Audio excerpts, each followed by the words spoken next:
Bismillahirrahmanirrahim. Assalamualaikum warahmatullahi wabarakatuh. Waalaikumsalam warahmatullahi wabarakatuh. Iya, Selamat Mbak Ibu. siang, Bu Intan. Siang Ibu. Mohon maaf Ibu mengganggu waktunya. Istirahat. Ada bisa dibantu Bu? Iya Ibu, kebetulan saya memang sedang menjadi tugas modul 3.1 ya Bu ya. Sedang mengikuti CGP angkatan 11 di Mohon. Ibu diminta waktunya untuk dapat membantu saya untuk melaksanakan tugas hari ini. Semoga bisa membantu. Iya, terima kasih sebelumnya. Kebetulan di modul 3.1 ini pengambilan keputusan berbasis nilai-nilai kebajikan sebagai pemimpin. Jadi saya meminta bantuan kepada Ibu sebagai kepala sekolah SMP Pujang untuk membantu tugas saya hari ini. Mulai ya Bu ya. Ya, oke. Baik Ibu, yang akan saya tanyakan mungkin beberapa hal tentang kepemimpinan ya Bu ya tentunya. Langsung saja ya Bu ya. Nah, saya ingin bertanya kepada Ibu, yang pertama mungkin selama ini bagaimana Ibu biasa mengidentifikasi kasus-kasus yang merupakan dilema etika atau bujukan moral. Baik. Sebagai orang yang bekerja pasti ya Bu Reni ya, satu sisi kita itu bagaimana ketika mengambil keputusan, baik itu dilema etika ataupun bujukan moral.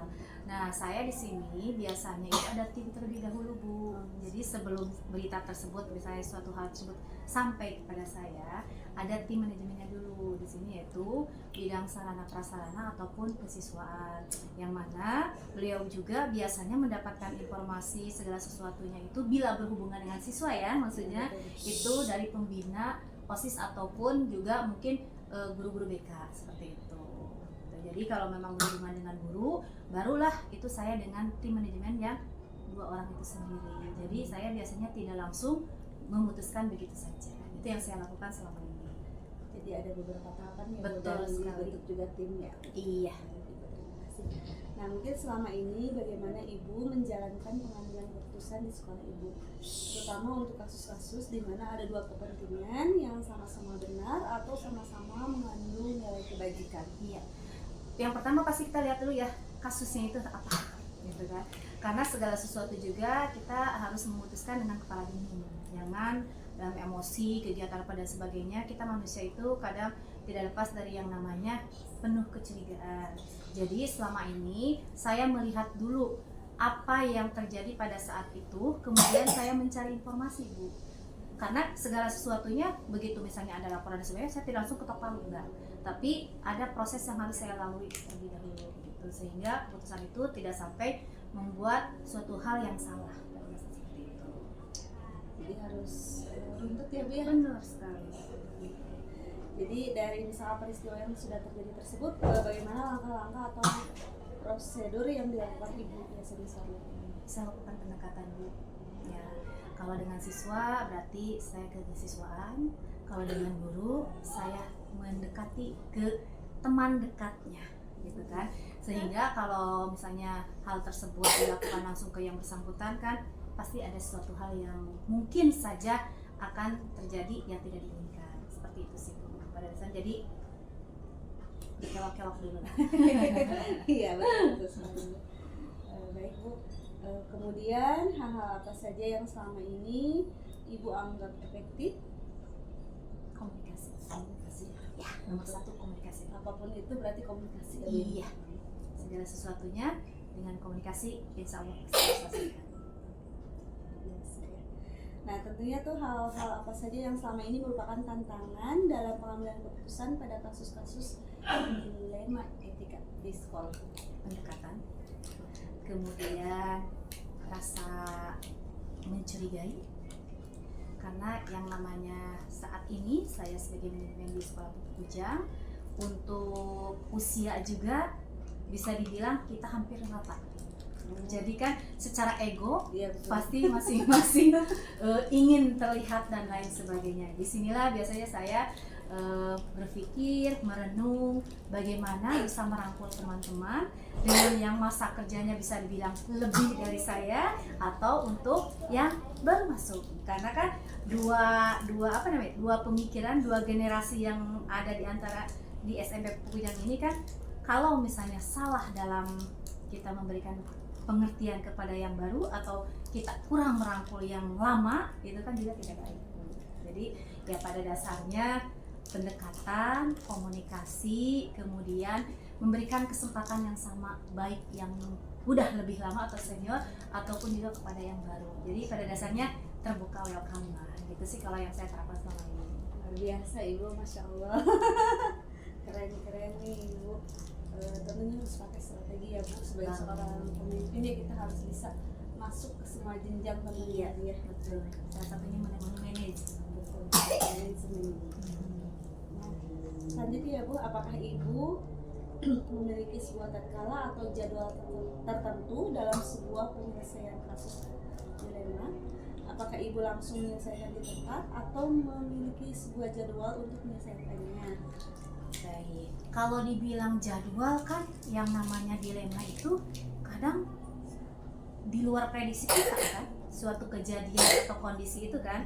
Tetapi kalau yang namanya suatu keadaan dan sebagainya, memang saya tidak pernah berlarut-larut Ibu. Karena kan kalau kita berlarut-larut udah mereda, nanti malah muncul lagi ini menaik kembali kan, seperti itu. Jadi saya biasanya mungkin antara seminggu 2 minggu kegiatan tersebut saya lakukan, baik dari tadi komunikasi yang utama itu, kemudian pendekatan dan lain sebagainya. Jadi pada dasarnya memang ada waktunya, tetapi waktunya tidak terlalu larut, tidak terlalu berlama-lama juga. Kita memberikan konsekuensi kepada timnya itu sendiri, harus sekian, kalau tidak akan seperti apa dan lain sebagainya. Seperti itu sih Bu. Kalau misalkan ada dilema siapa yang harus diselesaikan? Betul. Tidak ada suatu dilema hal itu boleh diputuskan juga, nggak bisa. Kecuali ini misalnya kondisinya yang darurat dalam artian punten. Kita kan misalnya lagi KBM, tiba-tiba ini ada anak yang sampai kecelakaan. Nah, itu kan otomatis itu langsung tindakannya darurat seperti itu. Tapi kalau yang berhubungan dengan siswa yang memang untuk kepribadian itu kan tidak bisa serta-merta langsung dijadi seperti ini, enggak seperti itu sih. Nah, adakah seseorang atau faktor-faktor apa yang selama ini mempermudah atau membantu Ibu dalam pengambilan keputusan dalam kasus-kasus dilema itu? Iya, pastinya. Saya walaupun di sini sebagai kepala sekolah masih ada atasan saya. Jadi ketika kita mau mengambil keputusan yang berhubungan baik itu dengan siswa ataupun guru, kalau siswa mungkin tadi ada tahapannya kesiswaan guru BK gitu kan, dan wali kelas, kemudian nanti ke saya. Nah kalau misalnya berhubungan dengan guru, atasan saya siapa? Berarti kan pengurus bidang pendidikan. Jadi kalau terjadi sesuatu hal yang mungkin dirasa kayaknya saya belum bisa memutuskan ini, saya lapor ke bidang pendidikan. Dan biasanya untuk waktu yang ditentukan itu beliau biasanya di hari Selasa atau di hari Rabu, karena ya kesibukan beliau juga. Ketika misalnya beliau udah oke, biasanya beliau yang datang ke kantor Bu. Jadi tidak saya yang menghampiri beliau, karena beliau letaknya ya di pabrik seperti yang kita ketahui ya, bukan seperti hanya ada di yayasan gitu. Itu sih yang saya rasakan, yang saya lakukan selama ini. Jadi lebih ke atasan kita yang penting. Betul, harus tahu juga Bu, karena segala sesuatunya juga kita masih di bawah, ada yang lebih atas dari kita. Baik Ibu, satu pertanyaan terakhir ya, tentunya dari semua hal yang telah disampaikan, pembelajaran yang dapat Ibu petik dari pengalaman Ibu sebagai pengambil keputusan seperti apa? Pastinya dalam hidup itu dilema untuk setiap manusia ada. Nah, bagaimana kita menyikapinya? Kunci yang utama itu komunikasi. Karena dengan komunikasi segala sesuatunya insya Allah bisa terselesaikan. Adapun waktunya mungkin tidak bisa di hari itu, bisa sehari, 2 hari. Yang penting kita tetap menjalankannya, dan ketika ada suatu hal yang memang menurut kita itu apakah dilema etika atau bujukan moral dan sebagainya, kita lakukan pendekatan dengan rekan kita itu sendiri. Jadi jangan serta-merta menerima langsung masuk ke timkanan, langsung disimpan, tidak seperti itu. Tapi kita juga tetap memperhatikan apa yang menjadi prioritas kita di sini. Itu sih Bu yang saya lakukan selama ini. Bukan prioritas Banget seperti itu Bu. luar biasa. Baik Ibu, Masya Allah luar biasa sekali perbincangan hari ini. Saya banyak sekali mendapatkan ilmu dari Ibu, pengalaman juga. Mudah-mudahan kedepannya saya bisa banyak terus belajar dari Ibu ya. Sama-sama, kita sebagai manusia memang tidak boleh berhenti belajar. Iya betul. Ya, ketika kita merasa jenuh, istirahat. Tetapi pada saat istirahat itu jangan lama-lama juga sih, karena ketika kita udah lama-lama jadi males. Wah ya nak, namanya manusia mah kuncinya itu adalah tetap semangat dan berikan contoh yang baik. Ya, jangan sampai kita itu sebagai guru tetapi kita tidak memberikan figur yang baik untuk anak didik kita sendiri. Walaupun di zaman sekarang mah mau murid, mau guru, mau kepala sekolah, itu adalah tim yang harus solid di antaranya. Ketika kita sebagai guru bisa memberikan yang terbaik, insya Allah murid yang akan keluar dari sekolah kita pun akan menjadi lulusan yang baik pula nanti untuk meneruskan di jenjang berikutnya gitu. Teori mah sepertinya mudah, Iya. praktek ya lumayan. Wah, tapi insya Allah dengan semangat jiwa muda Bu Reni gitu kan bisa lolos di angkatan berapa Bu? 11 juga, itu kan udah luar biasa. Karena tidak semua ketika melalui seleksi CGP itu bisa lolos gitu. Saya pernah merasakannya, Bu. Tetap semangat 6 bulan itu anggaplah kayak seminggu di sekolahan seperti itu ya. Iya, itu aja. Terima kasih banyak Ibu untuk hari ini. Mudah-mudahan Ibu selalu sukses, Amin. sehat selalu dan berlangsung. Amin. Doa yang sama baik. Amin ya Allah. Ibu terima kasih ya. Saya pamit. Iya, Permisi. mohon mangga. Ya, waalaikumsalam warahmatullahi wabarakatuh.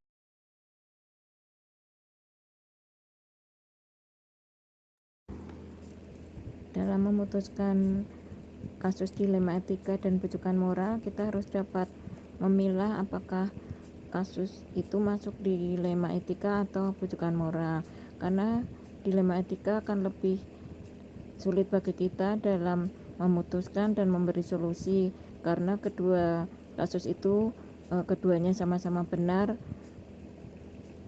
dan mengandung kebijakan yang benar. Sedangkan dalam bujukan moral, kita akan dapat memutuskan di tengah-tengah kasus itu, karena dari dua kasus itu terdapat yang satu terdapat kebenaran dan yang satu tidak. Jadi kita akan lebih mudah berdiri di bujukan moral daripada dalam kasus dilema etika. Demikian. Biasanya dalam menangani dilema etika, kita seringkali dibenturkan dengan prinsip keadilan. Jadi dari kedua belah pihak merasa sama-sama benar dan kita harus memutuskan bagaimana kita memutuskan masalah ini dengan merasa dari masing-masing pihak merasa tidak terzalimi. Biasanya saya mempertemukan keduanya, mencari jalan tengah, kemudian dari masing-masing bisa memaparkan keinginannya dan kesulitannya, begitu juga dengan pihak yang satunya, sampai dari kedua belah pihak ditemukan solusi yang menguntungkan, yang sama-sama menguntungkan. Langkah-langkah atau prosedur yang biasa saya lakukan adalah pertama, saya memanggil pihak pertama untuk datang dan mengutarakan apa yang menjadi masalah dari kasus ini. Kemudian saya juga memanggil pihak kedua sama dengan seperti yang kasus pertama untuk mengutarakan apa yang menjadi masalah atau keluhan dia. Kemudian dari dua kasus tersebut saya akan dapat menyimpulkan apa yang akan saya buat keputusan. Tetapi sebelum saya memutuskan, saya akan memanggil guru kelas karena saya bekerja di TK, jadi saya akan menyesuaikan kasus ini sesuai dengan level saya di TK. Saya akan menanyakan kepada guru kelas bagaimana keseharian anak dan orang tua kepada guru, dan dari ketiga narasumber yang sudah saya dapat, saya akan memutuskan bagaimana langkah selanjutnya yang tidak akan menyakiti satu sama lain dan menghasilkan keputusan yang adil. Demikian. Dari kasus-kasus sebelumnya yang sudah saya tangani, kasus dari jawaban sebelumnya, yaitu dengan memanggil kedua belah pihak dan mencari tahu tentang kondisi di kelas dari guru kelas masing-masing, maka saya akan dapat lebih mudah mencari solusi dan keputusan yang adil dengan masing-masing pihak tidak merasa terzolimi. Dan saya akan menyelesaikan kasus ini biasanya secara cepat dan tidak akan menunda-nunda di hari berikutnya. Dalam kasus dilematika yang mungkin membuat tantangan bagi saya adalah karena keduanya merasa benar dan merasa tidak bersalah, tetapi dari keduanya ada salah satu yang tidak bisa kita pertemukan.